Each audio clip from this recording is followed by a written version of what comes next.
Alrighty, so today we're going to be replacing the seat bottom. I've already taken off the busted side cover. It was just, I think, 6 Phillips screws. As you can see there, I've already undone some of the wiring, and this is what I'm working with. So, previous owner installed this custom duct tape, so we're getting rid of that. Okay, so next is we're going to undo these two 13mm bolts right there. Really the nut, and then what that'll allow us to do is get this loose. So I'm gonna do that quick. Okay, so got this loose now, and then what we're gonna do is essentially just pull, and it's loose. So what it is there's 2 keyways down there, right there, and over here, and there's a plastic clip basically guides it in. So now we're gonna start pulling this off. Okay, so got this mostly pulled off. This Velcro held up pretty good. Started to come out right there.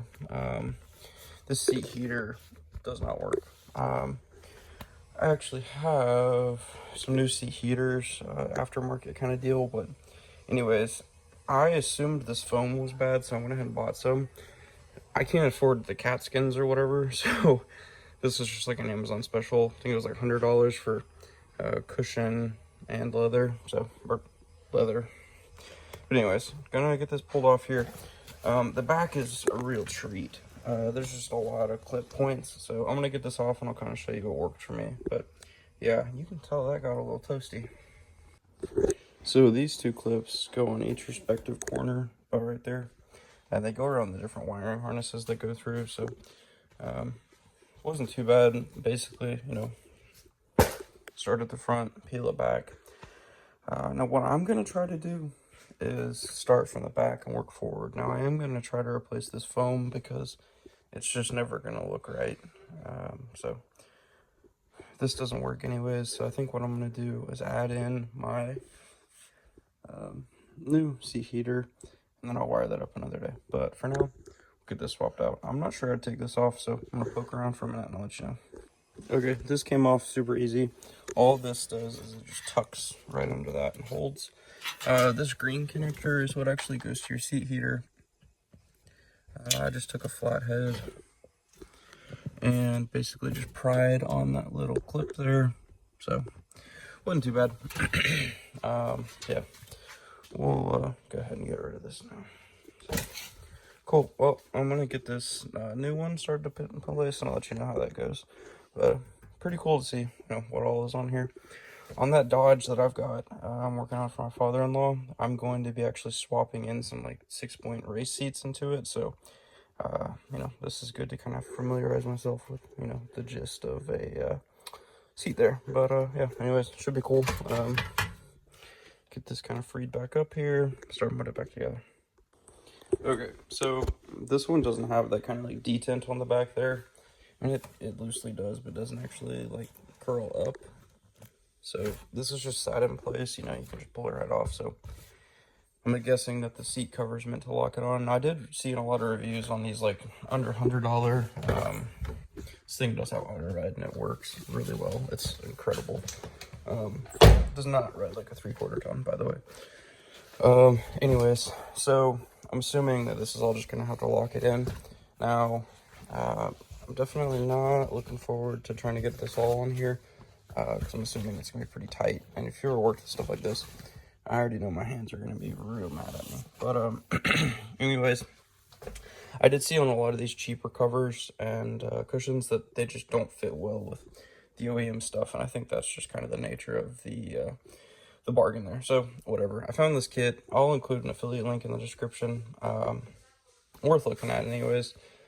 Just because the reviews were basically if you don't get new, then it's just not going to work. So, whatever. We'll see how it compares to the other seat. But, yeah. If this works out pretty good, I may see if they have a top, and at least the seat will kind of match. So, alright, let me try to fight with this. Okay, so, I got that corner clipped in. This one doesn't actually have, that clip. I think it fell off or something, but, I'll fix that next time. The color match actually isn't that bad.